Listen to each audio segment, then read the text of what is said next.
Perkenalkan nami kula Doni Kurniawan saking kelas FD loro. Assalamualaikum warahmatullahi wabarakatuh. Bapak Kepala Sekolah ingkang kinurmatan, Bapak Ibu guru ingkang soto luhuring budi, ugi boten kesupen renjang-renjang ingkang kula tresnani. Salat minangka pilar utama kanggo jaga hubungan kita karo Allah Subhanahu wa taala.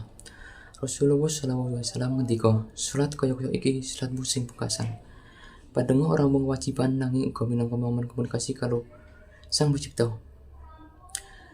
Ing salebeting geseng pandhita ingkang rami, semoga kita sami mampir sedhela lan ngaturaken salam dumateng Allah kanthi donga. Pandonga uga ngutakake keikatan antaraning sesama muslim nalika kita ndedonga. Kanthi jamaah kita ngrasakake persamaan lan kekuatan ibadah. Pramila semangga kita ndadosaken pandonga minangka prioritas ing geseng kita. Dadiya pandonga dadi sumber kekuatan lan ayem ingkang tengah-tengah kesibukan. Matur nuwun. Wassalamualaikum warahmatullahi wabarakatuh.